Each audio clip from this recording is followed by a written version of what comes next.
마태복음 23장 29절부터 39절 말씀 같이 봅니다. 오늘 7월 12일이고요. 마태복음은 70번째 시간 저희 같이 보게 됩니다. 오늘로써 23장이 마무리되고요. 마태복음 후반부 내용으로 점점 더 들어가게 됩니다. 저희가 23장에서 전반부 내용을 보았고요. 그리고 13절부터 39절까지가 한 묶음이라고 제가 설명을 드렸습니다. 13절부터 39절에 어떤 표현이 7번 반복해서 나온다고 했죠? 바로 이 표현이었습니다. 화 있을 진저 외식하는 서기관들과 바리새인들이여 라는 표현이 7번 반복되었었습니다. 자, 이만큼 반복되는 데는 이유가 있을 겁니다. 그리고 이 안에 있는 하나님께서 전하시고자 하는 메시지가 있겠지요. 그죠? 자, 화 있을 진저 외식하는 서기관들과 바리새인들이요.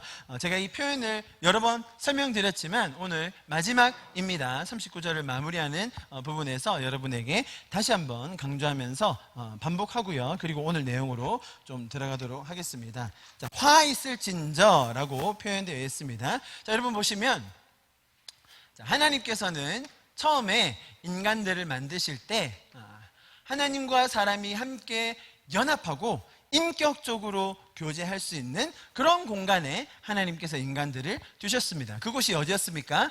에덴의 동산이었습니다. 자, 에덴의 뜻은 기쁨이라는 뜻입니다. 가장 완벽한 기쁨, 행복, 만족을 누릴 수 있는 곳이 바로 에덴의 동산이었습니다. 그것은 다른 것에서 오는 것이 아니라 하나님과의 인격적인 관계, 그죠? 사람을 하나님의 형상으로 지으셨기 때문에 사람과 하나님이 인격적인 관계를 맺을 수 있었던 것입니다. 하나님께서는 생육하고 번성하라고 하셨어요. 그것은 풍성함을 의미합니다. 아무런 부족함이나 모자람 없이 인간은 풍족한 삶, 풍성한 삶을 누릴 수 있었습니다. 그리고 완전한 자유를 가지고 있었습니다. 동산에 있는 온갖 실과 열매들 마음껏 먹으라고 하셨습니다. 여러분, 에덴 동산에서 지루하게 있었을까요? 완벽한 만족과 기쁨과 동시에 창의성도 발휘할 수 있었습니다. 하나님께서 아담에게 동물의 이름을 하나씩 다 지어보라고 하셨죠. 그 얼마나 재미있고 또 창의적인 일이었겠습니까? 그죠? 이렇게 에덴 동산에 두셨던 하나님의 계획은 인간이 하나님과 인격적으로 교제함으로 기쁨을 누리고 만족함을 누리고 완전한 자유와 풍성함과 그 안에 창의적인 활동까지 할 수 있는 완벽한 공간을 조성해 주셨습니다. 자, 그런데 보세요. 인간은 이 에덴 하나님을 떠나기로 결정하는 거예요. 나는 하나님 없이 살래요. 하나님 없어도 살 수 있습니다. 하나님이 내 삶에 간섭하지 마시고 제가 알아서 살겠습니다 라고 인간은 하나님을 떠난 결정을 하는 겁니다. 자, 보십시오. 이 단절, 하나님과 인간과 사이의 단절을 성경은 죽음이다라고 표현하는 거예요. 영적으로 죽었다, 더 이상 생명이 없다라는 것을 표현하는 말입니다. 자, 보십시오. 이 상태, 지금 인간이 죽음으로써 하나님과의 단절된 이 상태를 오늘 성경의 표현에서 뭐라고 부르냐면 화 있을 진저라고 하는 거예요. 화가 있다, 그들에게 죽음의 그 형벌이 있다, 지옥의 형벌이 있다라는 것이 바로 이 표현입니다. 어떤 상태라고요? 하나님을 떠나기로 결정한 인간이 겪어야 될 결과, 지금 현재의 상태가 화 있을 진저라고 하는 거예요. 아니, 원래는 화도 없었는데, 원래는 아무런 저주도 없었고, 원래는 아무런 어려움도 없었는데 하나님이 기분 조금 안 좋으시니까, 하나님이 조금 인간이 밉보이는 것 같으니까 얘라 화나 받아라 하고 화를 내리시는 장면이 아니라 인간의 지금 상태 자체가 하나님을 떠나기로 결정한 그 인간의 모습이 어떻다고요? 화가 있다는 거예요. 죽어 있다는 겁니다. 저주 속에 있다는 거예요. 원래 있어야 되는 만족과 기쁨과 창의성과 그 인격적인 관계는 누리지 못하는 그 상태가 뭐라고요? 화 있을 진저라는 거예요. 없는 화를 끌어모으셨습니까? 받지 않아도 되는 그런 화를 인간이 조금 잘못하니까 확 내리셨나요? 그게 아니라는 거예요.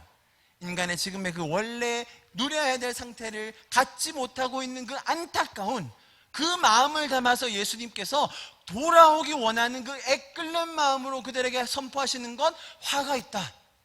너희 돌아와야 된다. 거기 있는 것은 잘못된 거다. 나에게로 돌아와라. 화가 없는 곳으로, 기쁨 있는 곳으로 돌아와라. 그 마음이 담긴 표현이 뭐라고요? 화가 있다. 화했을 진저 너희가 나에게 돌아오라는 그 하나님의 마음을 느낄 수 있는 표현이 바로 이것입니다.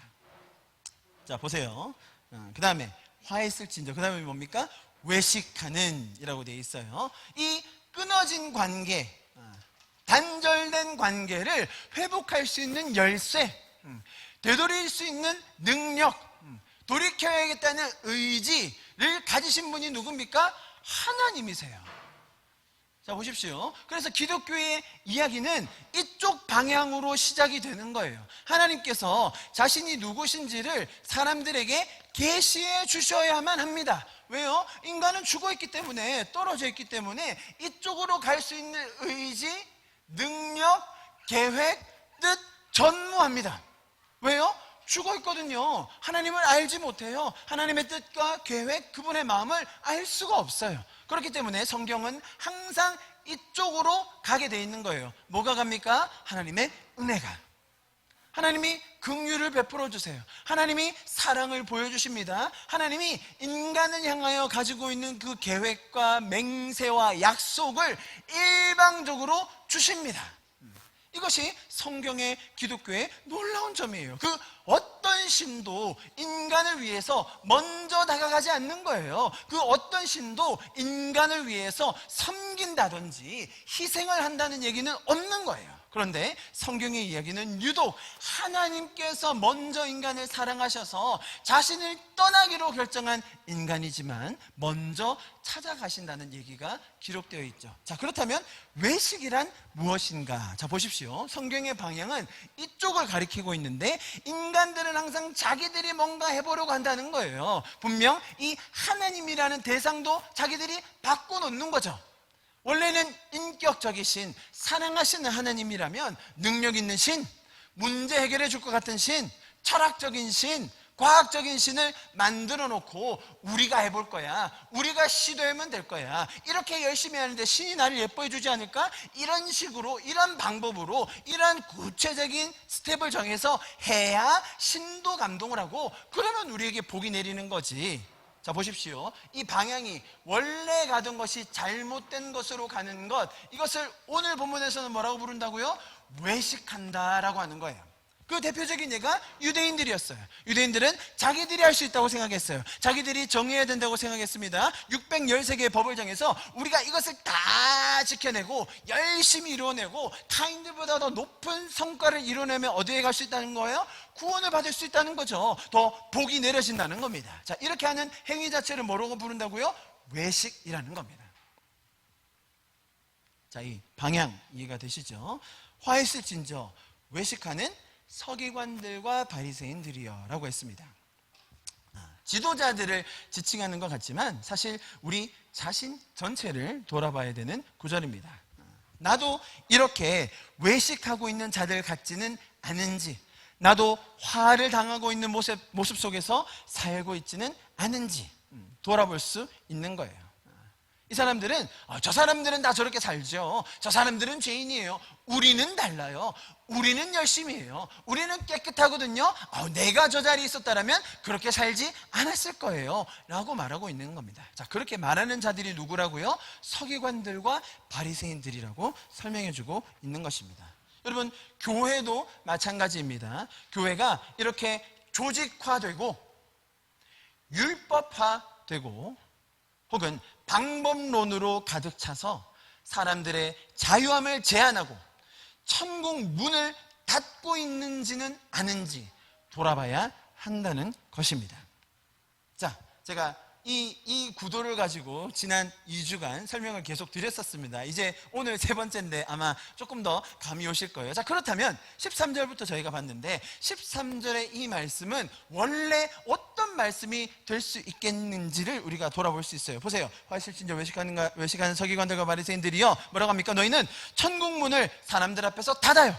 그리고 자기들도 안 들어가요. 그리고 찾으려고 막 다가오는 사람들도 못 들어가게 하고 있다고 예수님께서 지적해 주셨어요. 자, 그렇다면 우리는 어떤 사람이 될 수 있어야 하겠습니까? 어떻게 살 수 있는가요? 보십시오. 천국 문을 몰라서 혹은 하나님이 싫어서 스스로 닫고 지옥과 같은 삶을 살고 있는 이 사람들, 화를 당하는 이 사람들, 하나님과의 관계를 알지 못하는, 하나님께서 베풀어 주신 이 은혜를 모르는 자들에게 천국의 문을 열어줄 수 있는 사람, 할렐루야. 또한 내가 먼저 들어가서 그 천국의 기쁨을 누릴 수 있는 사람. 여러분, 천국을 갈망하고 하나님을 갈망하는 사람들 많습니다. 아니요, 사실은 모든 인간이 그 하나님을 갈망하게끔 되어 있어요. 그것이 모든 인간, 모든 인류 속에, 역사 속에 사람들이 지방마다, 종족마다 모든 사람들이 다 예배했다는 게 그 증거지 않습니까? 동물들은 예배하지 않습니다. 동물들은 신을 만들어 놓고 절하지 않아요. 인간들은 언제 어느 때 있든지 항상 예배를 갈망하게 되어 있어요. 자, 사람들의 그 갈망이 있을 때 천국 문이 이렇게 활짝 열려져 있다, 이 길이 이미 우리에게 열려 있다 라고 말할 수 있는 존재, 누구라고요? 저와 여러분인 줄 믿습니다. 할렐루야, 아멘. 천국 문을 열고 내가 먼저 들어가서 그 기쁨을 누리고 그 기쁨을 찾는 사람들에게 천국의 문을 열어줄 수 있는 사람, 그것이 바로 저와 여러분인 것입니다. 여러분, 이것이 복잡하고 어렵지 않습니다. 여러분, 사람 쪽에서 이걸 시도하잖아요. 엄청 어려워져요. 이걸 따라야 되고 저걸 지켜야 되고 이 절기마다 저거 해야 되고 오만 것들을 다 갖다 붙여요. 왜? 그래야 이쪽에 권위가 서거든요. 그래야 이쪽에 뭔가 있어 보이거든요. 더 신실해 보이고 더 화려해 보이고 뭔가 이거 하나 잘못하면 안 될 것 같은 그런 많은 장치들을 만들어 놓은 것이 세상의 종교이고 타 이방 종교입니다. 자, 그런데 우리가 돌아봐야 합니다. 교회가 그렇게 하고 있지는 않습니까?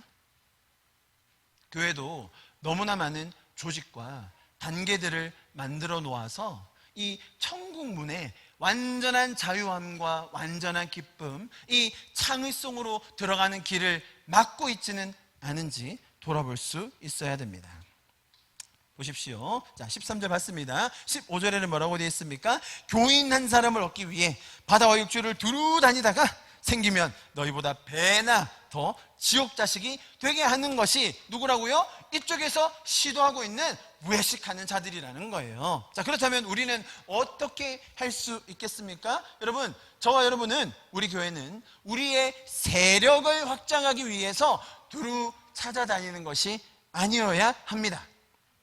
내가 먼저 경험한 그 기쁨과 감격이 커서 자연스럽게 나누게 되는 것이, 그죠? 나에게도 놀라움과 감격이 될 수 있는 그 삶, 그것을 우리는 바라고 기도하는 것입니다. 예를 들어 볼까요? 이렇게 두루 다니면서 한 영혼을 찾으려고 교인을 만들려고, 여기서 말하는 교인은 바리새인들입니다. 그죠? 유대인들이에요.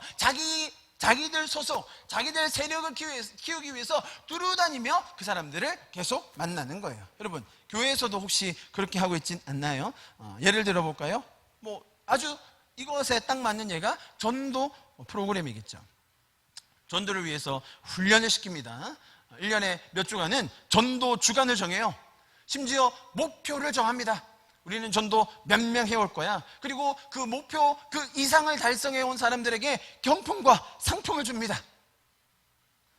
우리 교회에서 이 시스템으로 해봤더니 우리 교회가 배가 됐어요. 신문에 광고를 냅니다. 여러분, 그렇게 하면요, 교회가 부흥합니다. 성과가 좋아요, 여러분. 국민일보 보면요, 다 자기 교회가 이 시스템으로 배가 했다는 그런 광고가 얼마나 많은지 모르겠어요.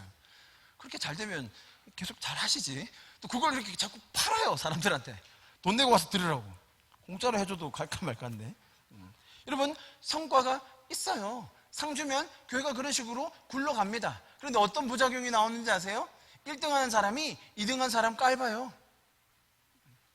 간증 집회를 다니면 3등이 다니겠어요? 1등이 다니겠어요? 우쭐하는 게 생기고요, 교회 안에서 서열이 생깁니다. 제가 이거 자체가 다 나쁘다고 모조리 다 폄하하는 것은 아닙니다. 그러나 그 안에 담긴 사람들의 경영학, 사람들의 이기려는 심리, 그런 것들을 잘 분별해야 하는 것이에요. 여러분, 세상의 사람들이 우리를 만났을 때, 정말로 복음에 대해서 알게 되었을 때 더 무거운 짐, 율법의 짐, 여러 단계를 거쳐서 올라가야 하는 그런 조직의 짐이 아니라, 여기서는 배나 더 지옥 자식이라고 했는데요, 배나 더 가벼운, 사실 여기서 배라는 말이 가장 극상이라는 말이겠죠. 진짜 자유, 찐 기쁨, 참된 만족을 누릴 수 있는 우리의 신앙의 공동체가 튼튼하게 서갈 수 있기를 축복합니다. 여러분, 하나님을 위해서 지금 이렇게 하는 것처럼 더 많은 극단적인 수고스러운 위험한 일을 해야만 복을 받고 상급이 쌓이고 천국에서 신분이 올라가고 교회에서 더 리더가 되는 것이 아니어야 합니다. 교회와 신앙생활은 온전하게 은혜의 원리로 돌아가야 할 줄 믿습니다. 내가 은혜를 받았기 때문에 그 은혜로 흘려보낼 수 있게 되는 것이죠. 은혜로 하는 그것을 보면서 내가 더 기쁜 거예요. 내가 그것을 할 수 있는 것이 감격과 감사이며, 이것을 통해서 이웃을 섬기게 되는 것, 이 얼마나 기쁜 일이 아니겠습니까? 자, 보십시오. 그 다음 구절, 바로바로 제가 다 봤던 구절입니다. 16절부터 22절까지였는데요, 여기서는 맹세에 대한 이야기가 기록되어 있었습니다. 여러분, 내가 아무리 맹세한다 한들, 보세요 여러분, 여기 있는 사람이 정말 이를 악물고 혈서를 써가며 내가 다시는 하지 않으리라 라고 맹세의 맹세를 거듭한들 이쪽으로 다가갈 수 있습니까? 없다는 거예요. 인간의 맹세가 그만큼 더 없다는 겁니다. 맹세를 아무리 한다는들 하나님께서 주시는 이 은혜의 원리를 깨달을 수가 없다는 거예요. 이것은 인간이 수동적으로 받을 수밖에 없는 것이라는 거죠. 자, 인간이 수동적으로 이 은혜와 구원의 감격을 받아야만 하는 그 원리라면, 그렇다면 능동적으로 일하시는 분은 누구시라는 거예요? 우리를 위하여 맹세하시는 분이 누구라는 거예요? 인간의 맹세는 덧없고 이루어질 수 없지만 하나님께서 우리를 향하여 맹세하시는 것을 아는 신앙생활, 내가 너희를 구원하리라, 내가 너희를 포기하지 않으리라, 내가 너희를 끝까지 인도하리라, 그 맹세를 아는 신앙, 그것이 우리 교회가 되어야 될 줄 믿습니다. 자, 보십시오. 지난주에 봤던 내용입니다. 23절, 24절 11조에 대한 이야기였죠. 이 사람들은 정의, 긍휼, 믿음은 버린 채 사실은 하루살이처럼 필요 없을 수도 있는, 중요하지 않은 그런 것들, 박하와 해안과 근처의 11조를 드리노라고, 자기들은 그런 것까지 하고 있노라고 자랑질을 일삼았습니다. 여러분, 그렇다고 해서 그런 사소한 것들 하지 말아야 된다는 말은 아닙니다. 그 동기가 무엇인지를 잘 점검해야 하는 것이죠. 자, 11조의 의미, 저희가 지난주에 두 가지 배웠습니다. 첫 번째는 하나님을 경외하는 것이었습니다. 신명기 14장 23절 후반절을 보십시오. 여호와 경외하기를 항상 배울 것이니라. 하나님께서 주신 건강, 하나님께서 주신 환경, 하나님께서 우리에게 주신 그 소명과 일들, 사실 모든 것이 은혜지 않습니까? 그 속에서 일정 부분을 떼면서 하나님을 경외하고 하나님이 살아계심을 날마다 인정하게 되는 삶, 그것이 11조의 기본적인 의미였습니다. 두 번째 의미는 뭐였습니까? 29절 보십시오. 신명기 14장, 너희 중에 분기신의 기업이 없는 레위인과 내성 중에 거래하는 객과 및 고아와 가부들을 와서 먹고 배부르게 하라. 무슨 말이에요? 이 성전을 섬기는 사람들을 도울 수 있고 성전을 유지하고 거기에 더불어서 먹을 것이 없는 이웃들을 돌보는, 필요가 있는 이웃들을 섬기는 일을 하는데 쓰여지라고 맞는 것이 11조입니다. 그죠? 제가 간단하게 지난주에는 자세히 설명드렸으니까요. 자, 하나님의 주권을 인정하면서 또 우리가 교회를 섬기고 이웃을 섬기기 위한 것이 헌금, 또 11조의 의미였습니다. 너무나 소중한 것이지요. 자, 하나님께서 우리에게 주신 그 분량만큼 잘 섬기며 또 기쁨을 누리는 저와 여러분이 될 수 있기를 축복합니다. 사실은 내가 더 많이 섬길수록 이렇게 할 수 있는 마음을 주신 것이 놀라울 뿐입니다. 그러나 이 사람들은 그것을 반대로 했죠. 또 보여지기 위해서 나는 박하와 해안과 그런 거에 11조도 다 드리고 있거든, 너희는 뭐하니? 나 정도 해야 구원받을 걸, 나 정도 해야 인정받을 걸 계속해서 외식했다는 겁니다. 여러분, 헌금과 11조도 마찬가지입니다. 이 은혜를 받은 자들이 반응하게 되는 것, 그죠? 신앙생활에서는 이 반응으로 나오는 것이 뭐라고 했습니까? 예배요, 감사요, 찬양이요, 선교요, 헌신이 될 수 있는 거예요. 교회 재정을 감당하는 건 당연히 반응으로 나오는 것입니다. 하나님이 이렇게 우리를 사랑해 주셨구나, 하나님이 이만큼 우리에게 은혜를 베풀어 주셨구나 라는 거에 대한 반응이어야지, 내가 이렇게 하고 있거든요, 나 이만큼 잘하고 있어요, 그러니 나 상 더 주실 거죠? 라고 하는 것은 뭐라고요? 외식이라는 겁니다. 자, 그리고 지난주에 봤던 두 번째 구절, 회칠한 무덤이라는 표현이 나왔었죠. 우리는 본질을 망각한 채 외적인 형식과 또 행위에 치중할 때가 너무 많죠. 지금 계속 같은 맥락으로 이야기하고 있는 거 보이시죠? 예, 이 관계가 끊어진 건 모른 채 나만 잘 가꾸면 돼, 겉만 잘 치장하면 돼, 그러면 내가 구원받을 거야. 이게 다 뭐라고요? 외식이라는 거예요. 그 상태가 뭐라는 거예요? 화가 있다는 겁니다. 자, 지난주 내용까지 복습을 다 했습니다. 그러면 이제 오늘 본문으로 들어갑니다. 29절부터요. 29절부터 다시 보겠습니다. 제가 말씀드렸죠. 13절부터 39절까지 화 있을 진저 7번이 반복됩니다. 오늘 화 있을 진저가 7번째 마지막 반복이에요. 당연히 같은 맥락, 같은 메시지로 예수님께서 전달을 하실 것입니다. 29절부터 32절 말씀. 자, 무슨 뜻이냐면, 겉으로는 번지르르하게, 아니면 더 거룩해 보이도록 뭔가 많이 행하는 것처럼 사람들은 일을 꾸민다는 거예요. 심지어 이렇게 얘기해요. 오늘 본문이 그런 얘기입니다. 우리 조상들은, 저 사람들은 그렇게 했죠? 우리는 달라요. 내가 그 자리에 있었다면 그렇게 안 했을걸요? 심지어 우리는요, 그 사람이 죽였던 그 의인들, 선지자들 비석도 세워드려요. 우리가 기념비도 만듭니다.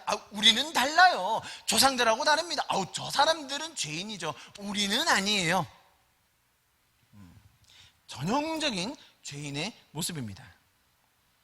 여러분, 우리도 동일하게 적용해 볼 수 있습니다. 죄를 지은 사람들, 뉴스에 오르내리는 극악무도한 죄인들, 우리가 그 사람들을 보며 어떤 태도를 보입니까? 아니, 어떻게 사람이 저런 짓을 할 수 있냐고. 응? 저자들이야말로 인간의 탈을 쓴 금수가 아니냐고 지탄하고 비난하기 일쑤입니다. 그 사람들은 천벌을 받아야 된다고, 지옥에 가야 한다고 욕을 합니다. 네, 분명 그 사람들이 그만한 잘못을, 죄를 저지를 수 있습니다. 그런데 문제는 뭐냐면, 그렇게 비방을 일삼더니 뒤로 돌아서는 나도 동일한 죄를 짓고 있는지는 않는지 기억해야 한다는 거예요. 사실 그 사람들과 우리의 차이는 내가 들키지 않았다는 거죠. 그 사람들은 들켜서 좀 과하게 노출이 되었다면, 우리는 은밀하게 혹은 마음속으로 죄를 짓고 있지는 않습니까? 나는 달라. 나는 저렇게는 안 해. 저 사람이 죄인이야. 저 사람만 처벌받아야 돼. 나는 얼마나 거룩한데요. 내가 지금 기념비도 쌓고 있어요. 저 사람들하고 나를 비교하지 마세요. 여러분, 그것이 죄인, 인간의 습성임을 우리가 꼭 기억해야 합니다. 여러분, 이 사람들은요, 자기들의 조상들처럼 선지자를 죽이는데 동참하지 않겠다고 이야기합니다. 우리 조상들은 하나님께서 보내신 선지자를 죽였는데 우리는 그렇게 안 할 거예요. 그러면서 기념비 세우고 있다고 자랑하고 있는데, 근데 이 사람들이 뭘 계획하고 있는지 아세요? 가장 우리에게 중요한 선지자로 오신 예수님 죽일 계획을 하고 있는 거예요. 이 얼마나 아이러니입니까? 조상들과 다르다고 그 경건을 주장하면서도 예수님을 죽일 방책을 꾀하고 있는 것이죠. 여러분, 서기관들과 바리새인들, 그 조상들은 자기들의 마음에 들지 않는다는 이유로, 자신들의 죄를 지적한다는 이유로 선지자들, 많은 사람들을 의도적으로 죽였습니다. 여러분, 우리도 동일합니다. 죄적인 세상 속에 살면서 많은 어려움과 힘든 시간들이 있죠. 여러분, 그 원인이 뭐라고 했습니까? 이 화의 원인이 뭐라고요? 이 단절이라고 설명드렸어요. 이 단절을 누가 만들어냈다고요? 인간이 떠나버린 거예요. 자, 그런데 우리는 이 화를 당할 때 하나님 욕을 해요. 하나님께 원망을 쏟아놔요. 그러면서 하나님을 저주하기도 합니다. 거기서 그치는 것이 아니라 자신이 화를 당하고 있는 것을 하나님께 책임 전가하고, 또 거기서 그치면 그나마 다행일 텐데, 이 죄의 습성은 뭐냐면 이 화를 다른 사람들에게도 전가시켜요. 이것이 죄의 무서운 점이에요. 그죠? 죄가 계속 번식하는 거예요. 죄가 계속 사람들에게 번져가는 거죠. 천국의 기쁨과 에덴의 그 원형이 회복되어져서 사람들에게 나누어지는 것이 아니라 이 화가, 죄의 결과가 계속 재생산되는 것이 지금 세상이고 외식하는 자들의 결과라는 거예요. 자, 여러분, 원리 원칙대로 한다면 지금 이 사람들, 조상들은 비난하면서 자기들은 거룩하다고 항변하고 있는 이 사람들, 속으로는 예수님을 죽일 계획을 하고 있는 이 사람들, 그리고 우리들 스스로 화를 자초했지만 하나님께 원망하며 죄를 재생산해내고 있는 우리들이 맞닥뜨려야 할 당연한 결과는 무엇이겠습니까? 그것이 바로 죽음입니다. 지옥의 형벌이라고 오늘 본문에 표현되어 있습니다. 당연히 독사의 자식이라고, 회칠한 무덤이라고 불려야 마땅한 자들입니다. 자, 보십시오. 그럼에도 불구하고 이 서기관들과 바리새인들이 그런 조상들이 있었는데 지금까지 자신들이 명맥을 유지해오고 있는 것, 하나님을 원망하고 떠나서 화에 있을 수밖에 없는 우리였지만 지금 이 자리에 있을 수 있는 그 이유, 죄인들이 지옥의 나락으로 떨어져야 하지만 지금까지 우리가 이곳에서 은혜를 받을 수 있는 이유는 자녀가 돌아오기를 바라는 그 아버지의 마음으로 하나님께서 인내하시고 계속해서 은혜를 베풀어 주셨기 때문인 줄 믿습니다. 자, 보십시오. 아주 재밌는 구절이 나옵니다. 32절, 너희가 너희 조상의 분량을 채우라. 굉장히 역설적이면서 예언적인 말씀이에요. 자, 이들의 마음속에 품고 있는 가장 극악한 죄, 그 계획을 예수님은 이미 알고 계십니다. 그 계획이 뭐라고요? 저 예수란 자를 죽여서 이 소란을 잠재우리라. 우리가 가진 이 외식의 절정, 종교의 시스템, 우리가 높아질 수 있는 이 모든 것들, 저 예수란 자를 죽여서 우리가 지켜내리라. 조직을 유지하리라. 우리에게 적용해보면 뭐겠습니까? 내가 열심히 살아서 이렇게 외식하면서 내 힘으로 하나님, 신, 천국, 지옥, 그딴 거 뭐가 중요해? 내가 배부르고 내가 쾌락 누리고 내가 열심히 하면 되는 거지. 그 기독교라는 건 그 의지박약하고 마음이 여린 사람들이나 믿는 것이지 내가 할 거야 라고 외식을 계속 반복하는 자들, 우리의 지성과 노력이면 세상을 바꿀 수 있다고 얘기하는 그 모든 행위들. 자, 이 유대인들이나 우리 모두가 사실은 이 창조주의 아들 예수님을 반복해서 십자가에 못 박는 일을 하고 있는 거예요. 자, 보십시오. 그 조상들의 분량을 채워라. 너희가 하고 있는 그 일을 다 이루어라. 너희 마음속에 있는 그 죄의 계획, 그래, 실행해라. 분량을 채워라. 이런 말씀을 역설적으로 그들에게 하고 계시지만 예수님께서는 그 죄의 절정을 뒤집어 놓을 놀라운 계획을 가지고 계셨기 때문에 이 말씀을 하시는 거예요. 죄의 절정인 그 하나님의 아들을 죽이는 그 살인을 십자가의 대속으로 승화하여 인류를 자유케 할 계획을 가지고 계셨기 때문에 32절처럼 역설적으로 이야기하신 거예요. 내가 너희를 구원할 것이기 때문에, 내가 너를 구원으로 인도할 것이라는 맹세를 이미 하셨기 때문에 더 자신 있게 죄에 대하여 담대하게 그 인간의 지혜를 엎으시면서 이야기하시는 거죠. 너희 조상들의 분량을 채워봐라. 자, 보십시오. 인간이 그런 죄의 절정, 화의 절정, 외식의 절정을 이루고 있습니다. 그들이 받아야 될 이 죄의 결과가 바로 이것입니다. 우리가 어떻게 불려야 정상입니까? 뱀들아, 독사의 자식들아, 너희가 어떻게 지옥의 판결을 피하겠느냐? 질문입니까? 당연한 그 언급입니까? 질문이 아니죠. 우리는 지옥의 판결을 피할 수가 없는 거예요. 왜요? 끊어졌거든요. 더 이상 할 수 없는 존재거든요. 이 자리에 있거든요. 그럴 때는 우리는 지옥의 판결을 피할 수가 없는 거예요. 자, 34절도 마찬가지입니다. 예수님께서 그들에게 선지자들과 지혜 있는 자들과 서기관들을 보내셨습니다. 그런데 이 사람들을 다 죽이고 십자가에 매달고 그들을 박해했습니다. 먼저는 이것이 예수님께 적용되는 말이겠지만 예수님께서는 그 후에 부활 후에라도 제자들을 통하여 이런 일을 계속해서 하실 것을 미리 말씀하고 계신 겁니다. 죽임당하는 그 박해는 스데반과 야고보가 당할 것이고요, 십자가에 못 박히는 그 박해, 예수님뿐만 아니라 베드로도 당할 것입니다. 회당에서 책짓질 받고 구박당하는 거요, 바울을 비롯하여 많은 예수님의 제자들, 그 이후에 있는 성도들이 당하게 될 것을 이야기해주고 계십니다. 자, 보십시오. 계속해서 이들이 죄적인 것을 선택함으로 오게 될 결과들을 반복해서 설명해 주시는 거예요. 그러므로 의인 아벨의 피로부터 성전과 제단 사이에 너희가 죽인 바가레의 아들 사가랴의 피까지 땅 위에 흘린 의로운 피가 다 너희에게 돌아가리라. 무슨 표현이에요? 똑같은 거예요. 너희에게 다 화가 임할 거야. 내가 진실로 너희에게 이르노니 이것이 다 이 세대에 돌아가리다. 너희에게 다 돌아갈 것이다. 너희가 그렇게 죄인인 상태로 있다면, 너희가 화의 상태로 있다면 그 지옥의 판결, 독사의 자식이라는 그 부르심, 회칠한 무덤이라는 그 명칭 다 너희에게 돌아갈 거야. 너희가 외식으로 그 집성한 성을 쌓고 있을 때 그것이 어떻게 되나 그 결과들을 다 설명해 주고 계신 거예요. 보십시오. 이렇게 주신 은혜를, 하나님께서 주신 은혜와 계시와 자비와 사랑을 거절한 그 결과가 뭐라고요? 이 의로운 피가 이 세대에 다 책임으로 돌아가야 정상이다, 당연한 것이다 라는 것을 설명해 주고 계시는 거예요.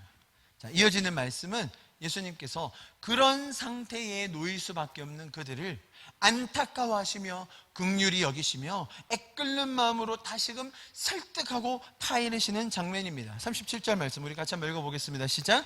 예루살렘아 예루살렘아 선지자들을 죽이고 내게 파송된 자들을 돌로 치는 자여, 암탉이 그 새끼를 날개 아래 모음같이 내가 내 자녀를 모으려 한 일이 몇 번이더냐. 그러나 너희가 원하지 아니하였도다.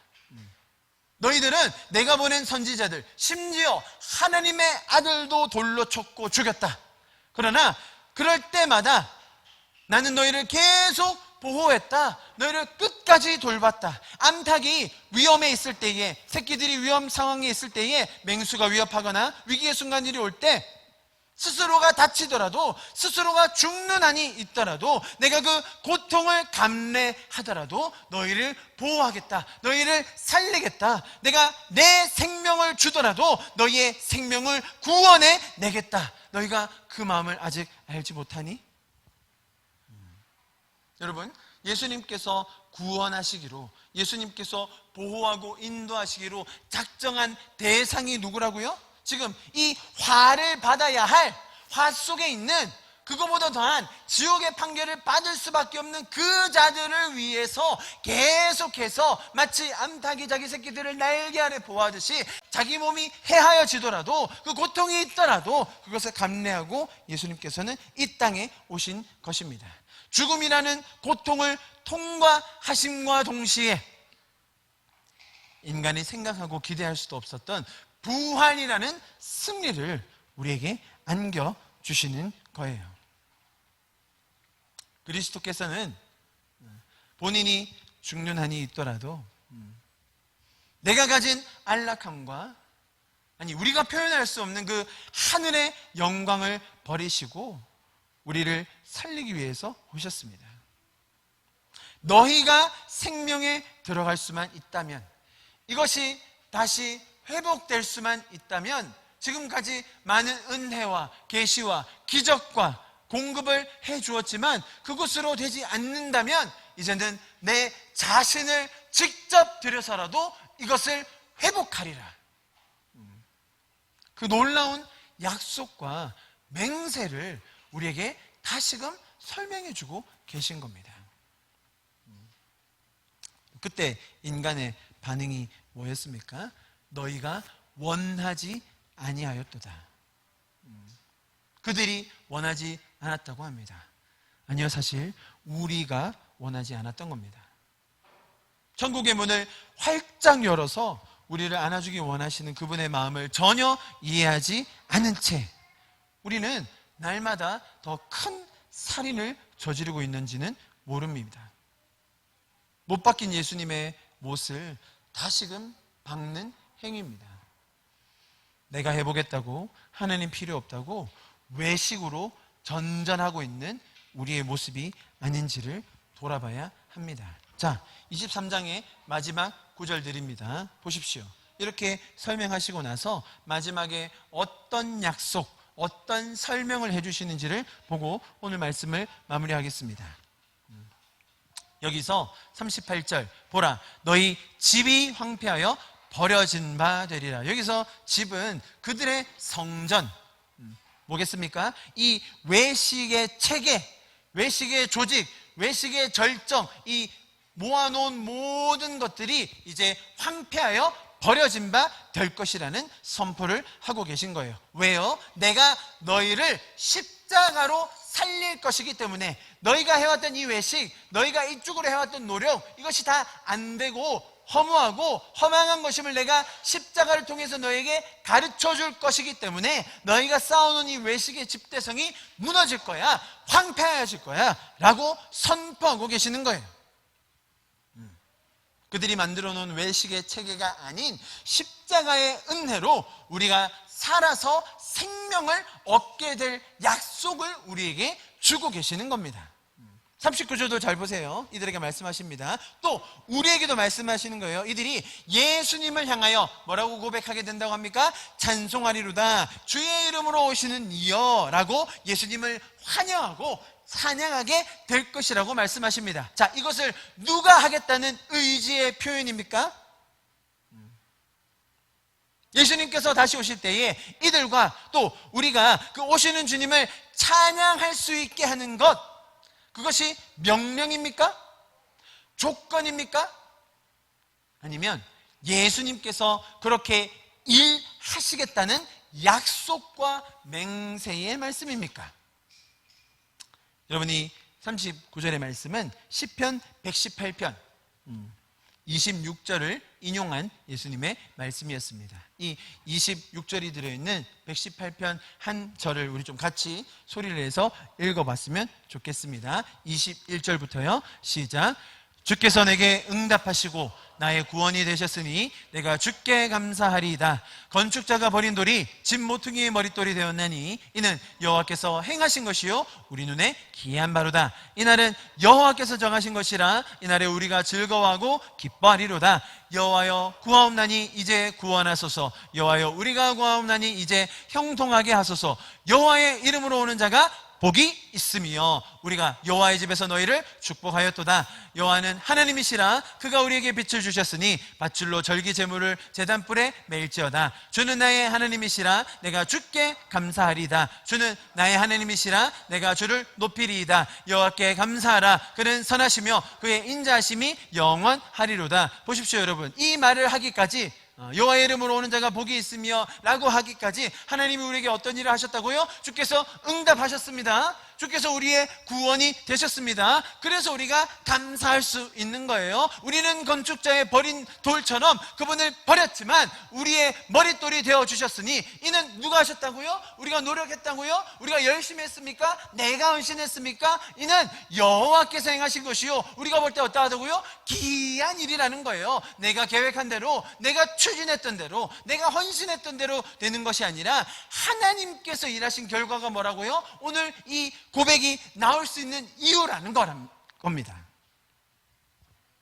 여러분, 이렇듯 기독교는 하나님께서 일하시는 종교예요. 예수님이 우리를 위하여 먼저 찾아오셨다는 것이 바로 기쁜 소식입니다. 그분으로 인하여 우리가 이런 고백을 하게 될 수 있는 것입니다.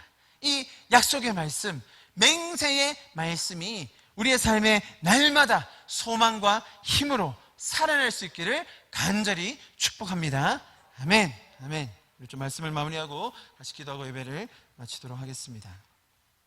여러분, 하나님께서 주시는 그 끊임없는 사랑의 말씀과 은혜의 공급에도 불구하고 우리는 날마다 나의 성을 쌓으며, 그죠?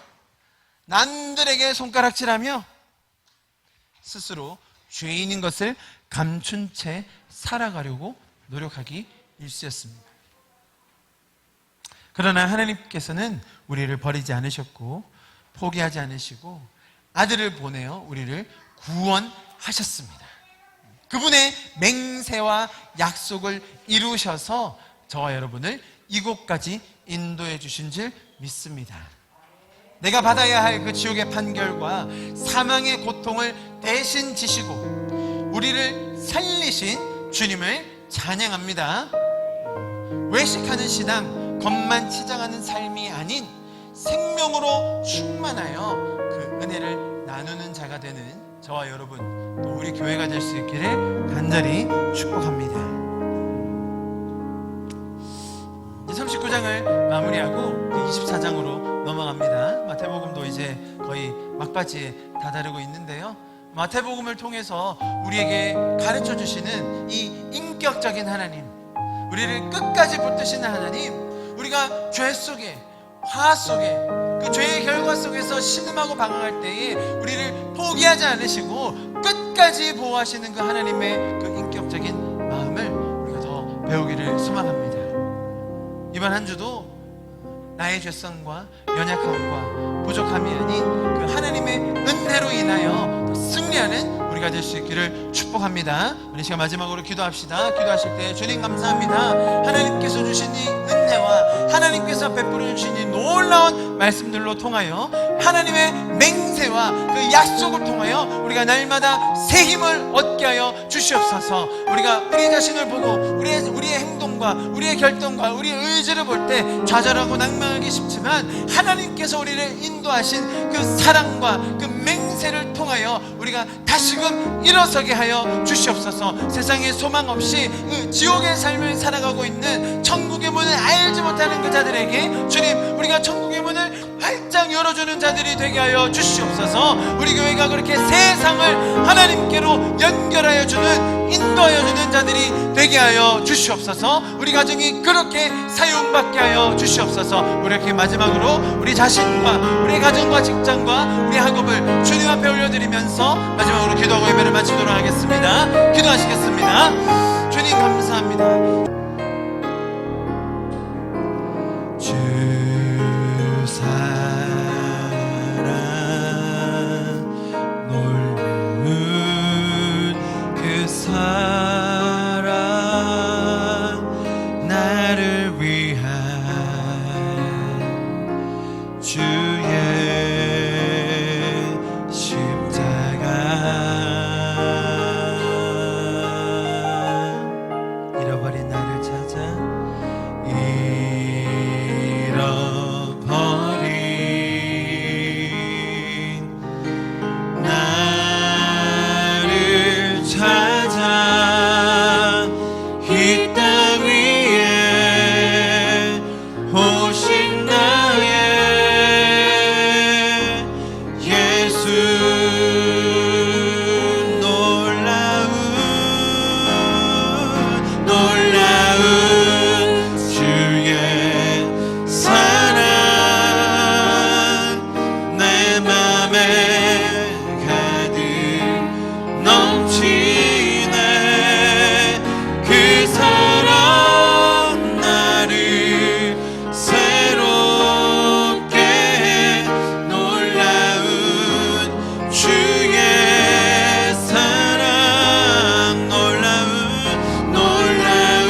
우리를 찾아 먼저 이 땅에 오신 주님,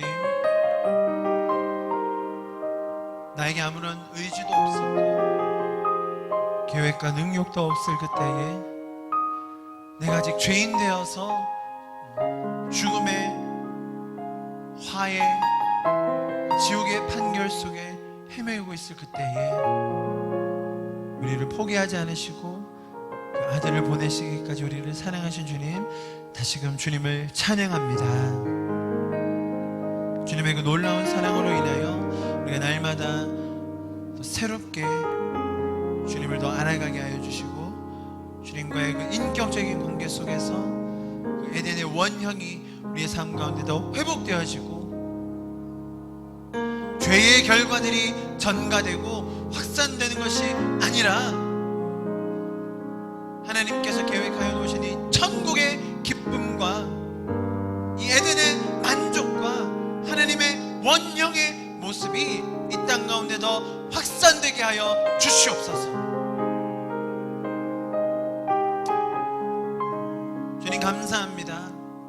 우리를 포기하지 않으시고 지금까지 인도해 주신 주님의 은혜 감사합니다. 그 은혜에 감격하여 우리가 더 풍성한 삶을 누리며 나누게 하여 주시옵소서. 감사드리며 이 모든 말씀 살아계신 예수 그리스도 이름으로 함께 기도하였습니다. 아멘.